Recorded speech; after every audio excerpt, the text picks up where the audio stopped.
کی دکان نہیں جو آپ کو گلبرگ میں یا کلفٹن میں یا ڈیفنس میں یا F6 میں نظر آتی. ایسی دکان جس کے اوپر کوئی تختی نہیں ہوتی, کوئی نام نہیں ہوتا, ایک چھوٹے سے گاؤں کے چھوٹے سے کونے میں وہ دکان ہوتی ہے, اور اس کو چلانے والے کریم بھائی کو پورا گاؤں جانتا ہے, اور کریم بھائی ہر شخص کو اس کے نام سے پہچانتے ہیں گاؤں کے. تو مہنگائی آ جاتی ہے, ہر چیز مہنگی ہو جاتی ہے, آٹا مہنگا ہو جاتا ہے, چاول مہنگے ہو جاتے ہیں, گیہوں مہنگا ہو جاتا ہے, تیل کھانا پکانے کا مہنگا ہو جاتا ہے, یعنی ہر چیز مہنگی ہو جاتی. لیکن کریم بھائی اپنی قیمتوں میں اضافہ نہیں کرتے. کیوں نہیں کرتے؟ کہ جب وہ قیمتوں کے متعلق سوچتے ہیں تو ان کے ذہن میں وہ بیوہ آتی ہے جو روز آ کے آدھا کلو آٹا ان سے خریدتی ہے, کیونکہ 1 کلو آٹا خریدنے کی طاقت اس کے پاس نہیں. یا کریم بھائی کے ذہن میں وہ مزدور آتا ہے جو رات کو جب ڈیلی ویجز کے بعد دن دہاڑی لگا کے کمائی کر کے اس دکان پہ آتا ہے سودا خریدنے کے لیے, تو 3 مرتبہ وہ میلے کچلے نوٹ 3 مرتبہ گنتا ہے کہ کہیں زیادہ نہ چلے جائیں.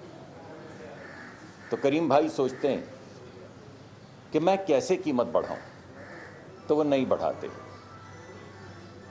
تو جب مہنگا خریدتے ہیں اور سستا بیچتے ہیں تو پیسے ختم ہو جاتے ہیں.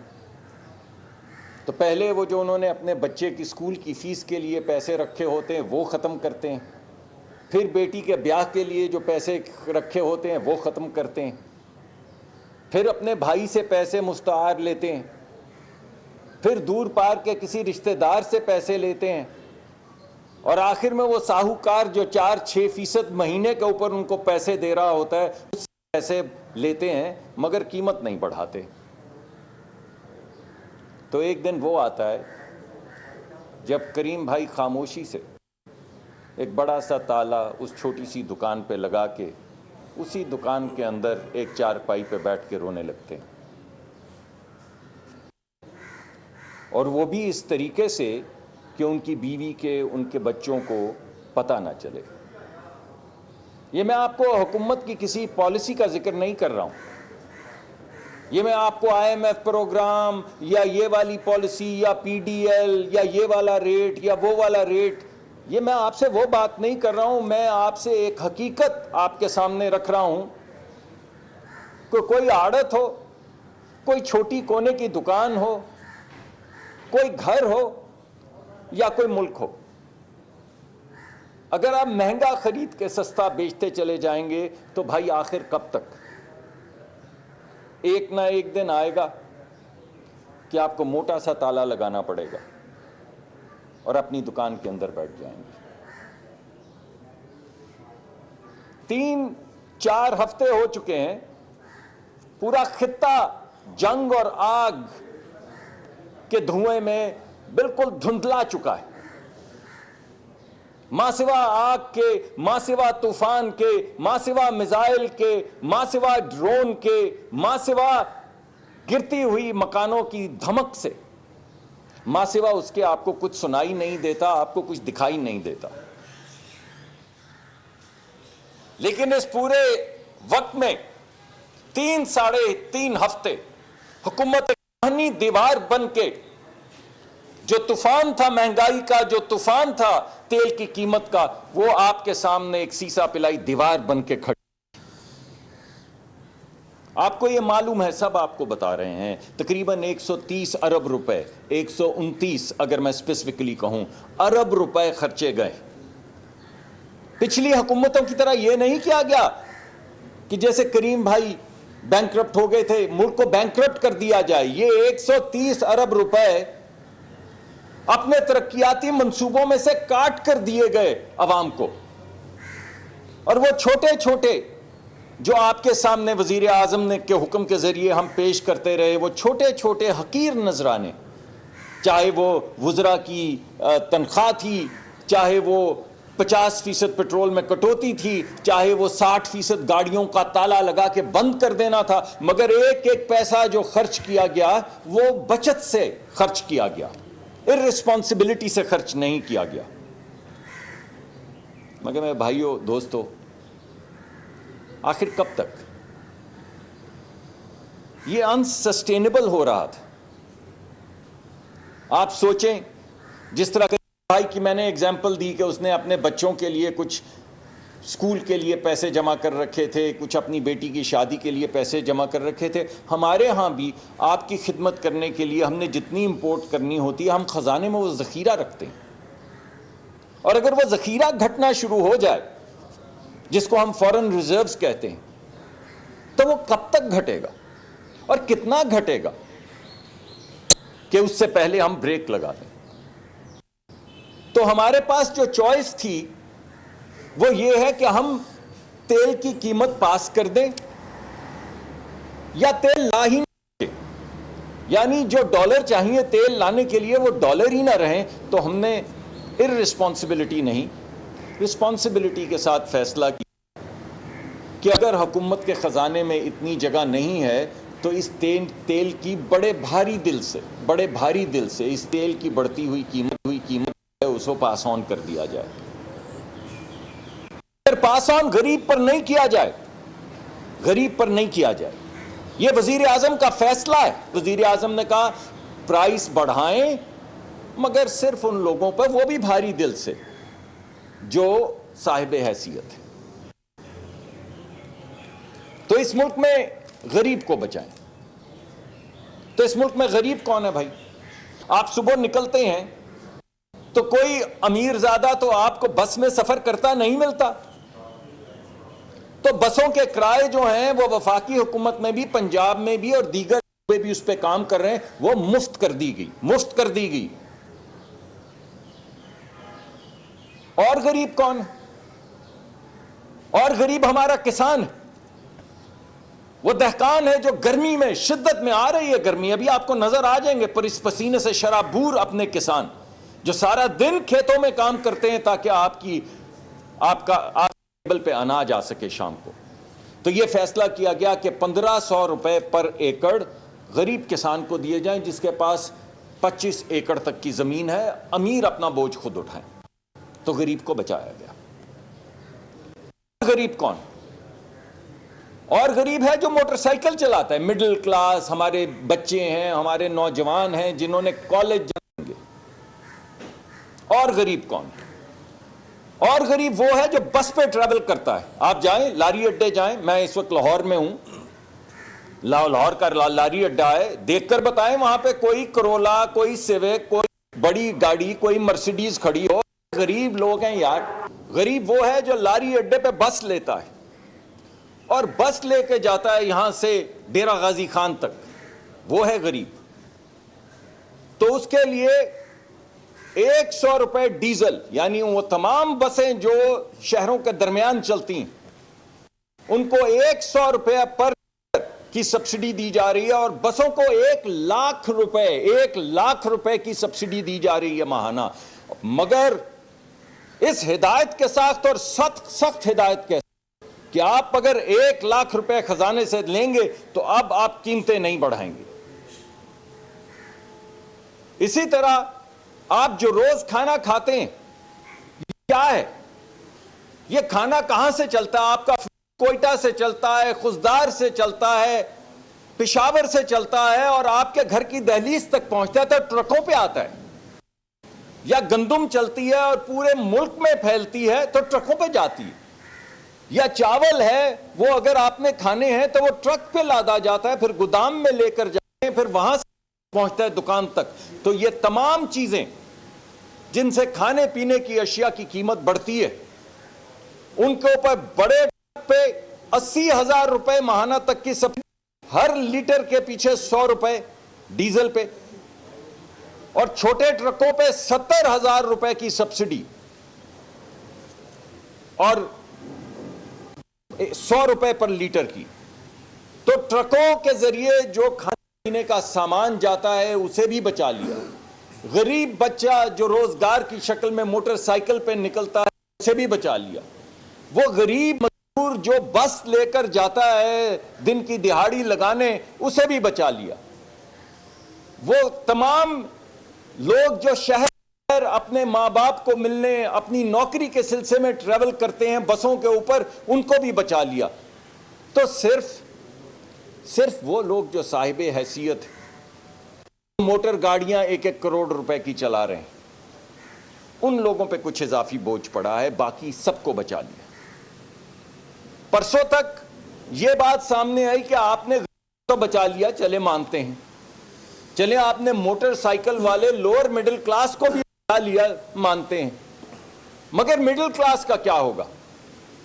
تو کل وزیر اعظم نے یہ فیصلہ کیا، جیسے پہلے وہ 3-4 ہفتے ایک دیوار بن کر یہ جو پرائس انکریز آ رہی تھی اور ایک عام آدمی کے درمیان کھڑے تھے، اسی طرح انہوں نے دوبارہ فیصلہ کیا کہ لیوی کے 80 روپے کاٹ دیے جائیں پٹرول کی قیمت سے۔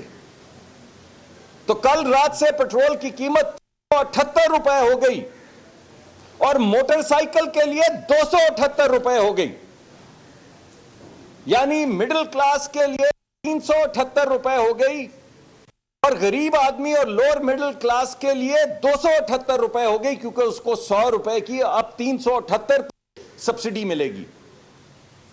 یہ تو جو آپ کی اناؤنس تھی پرائس، اس سے بھی کم ہے بھائی۔ تو کوشش یہ کی گئی کہ سب کو بچا لیا جائے۔ آج بھی وزیر اعظم کے دل میں ایک ہی نقشہ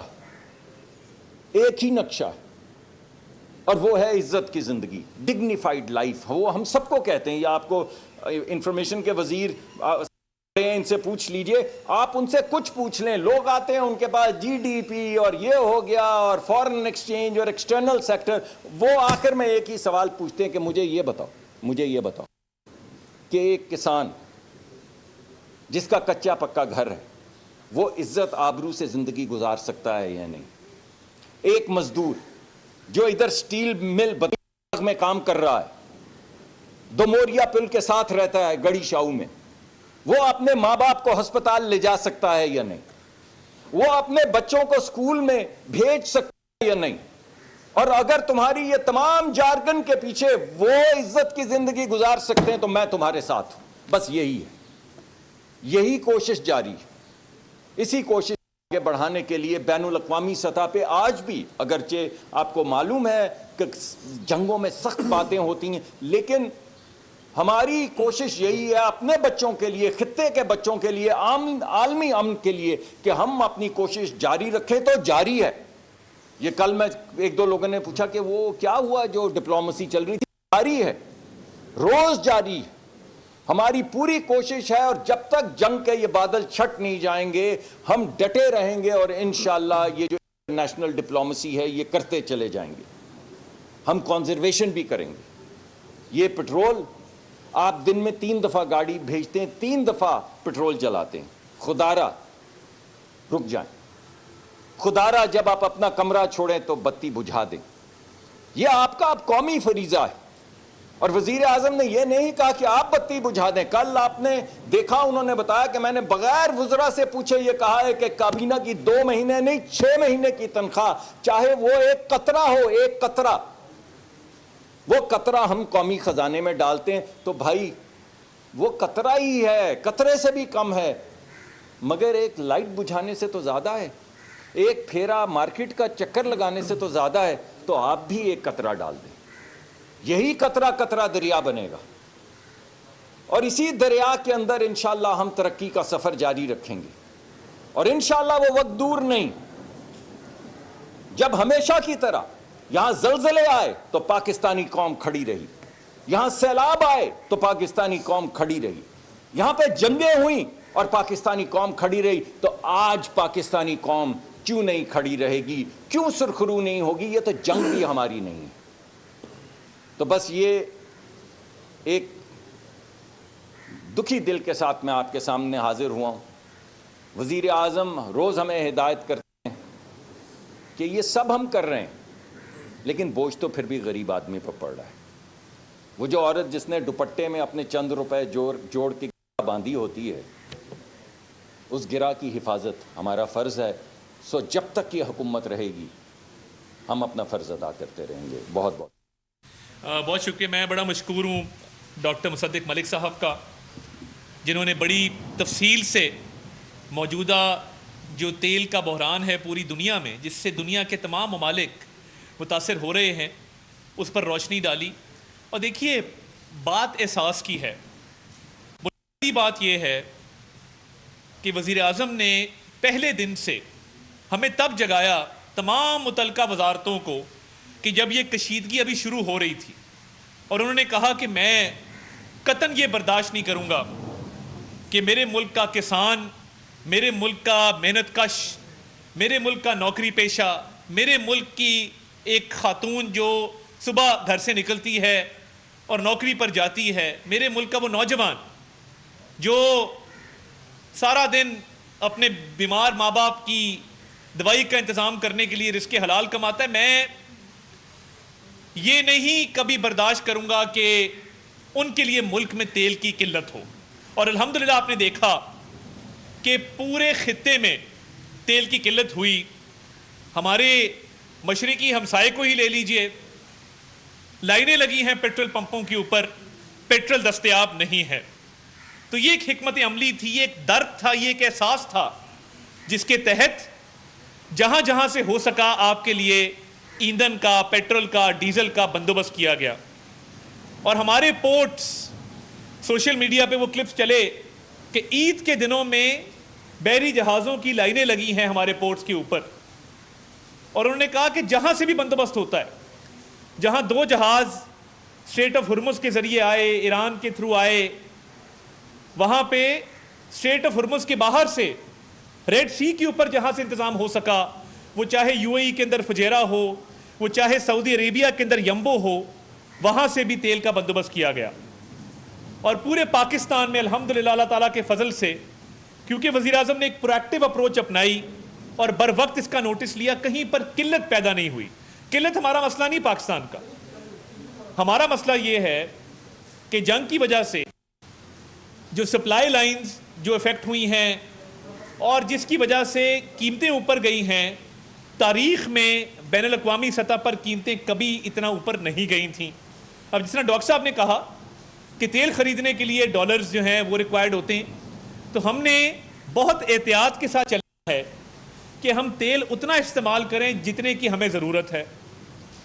اور دیکھیے، یہ کہنا بڑا آسان تھا کہ سبسڈی دے دی، لوگ بڑے آرام سے کہہ دیتے ہیں کہ سبسڈی دے دی. میں آپ کو بتا نہیں سکتا کہ کتنے راتیں وزیر اعظم جاگے، ان کی پوری ٹیم نے کس طریقے سے ارک ریزی کی، دن رات لگائے کہ ایک ایک پائی جوڑ کے 129 ارب روپے 3 ہفتے تک، جب پوری دنیا میں اور اس خطے میں لوگ پریشانی کا شکار تھے، لائنوں میں لگے ہوئے تھے، تیل مل نہیں رہا تھا، قیمتیں اوپر جا رہی تھی، پورے 3 ہفتے وزیر اعظم نے یہ بوجھ عوام پر نہیں آنے دیا.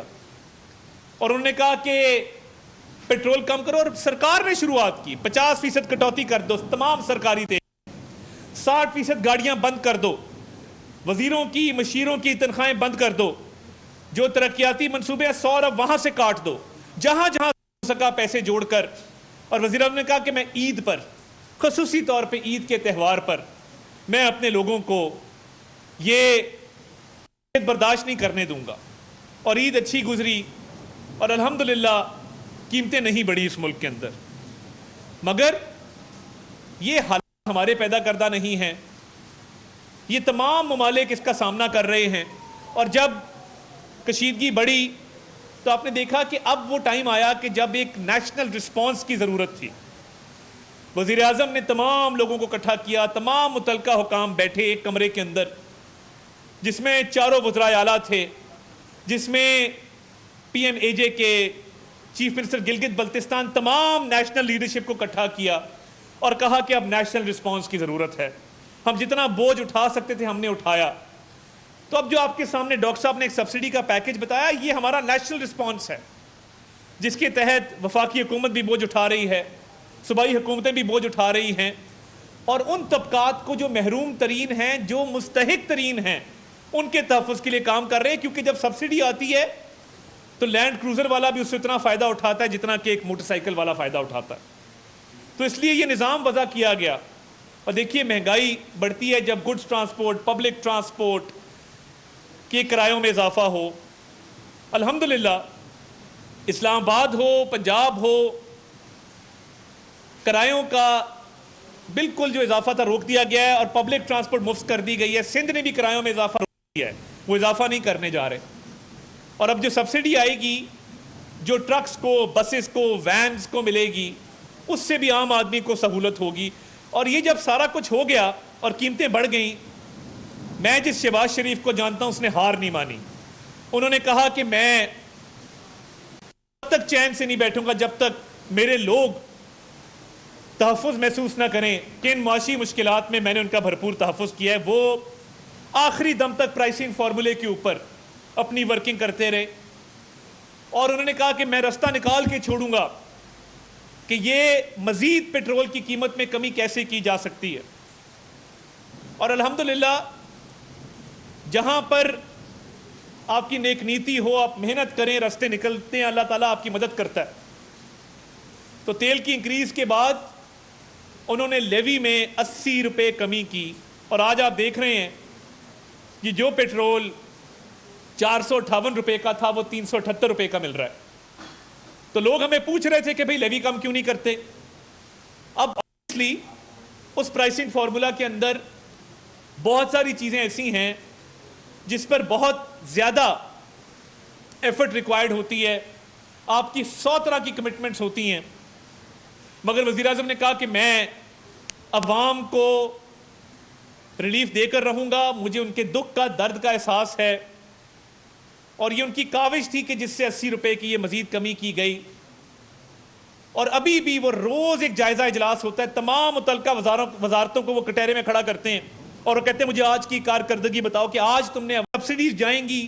وزیر اعظم نے ایک ڈیجیٹل والیٹ کا انتظام کیا ہے پبلک ٹرانسپورٹ کے لیے، گڈس ٹرانسپورٹ کے لیے، کہ یہ ڈائریکٹ کیش ٹرانسفر ہوگا جس طرح رمضان شریف کے اندر ڈائریکٹ کیش ٹرانسفر ہوا ایک شفاف نظام کے تحت. تو ہماری کوشش جاری ہے، ہماری کاوش جاری ہے اور ہم دن رات ایک کریں گے اور وزیر اعظم اس پر پوری طرح متحرک ہیں کہ ہم اپنی عوام کو پروٹیکٹ کریں.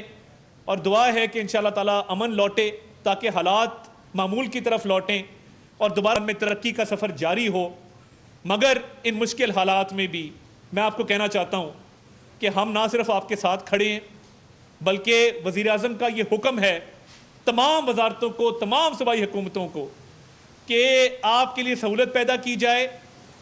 اور اس پہ کوئی بھی شخص میں دیکھ رہا ہوں وہ چین سے نہیں بیٹھا ہوا، ہر کوئی اپنی تگودو کوشش کر رہا ہے اور انشاءاللہ تعالیٰ آپ کو پریشانی سے، مشکل سے بچانے کے لیے جو بن سکے گا وہ ہم کریں گے انشاءاللہ تعالیٰ. آخری حد تک جائیں گے مگر آپ کو یہ یقین رہے کہ جو ہو سکتا ہے وہ کر بھی رہے ہیں اور آئندہ بھی کرتے رہیں گے. بہت بہت شکریہ. وفاقی وزراء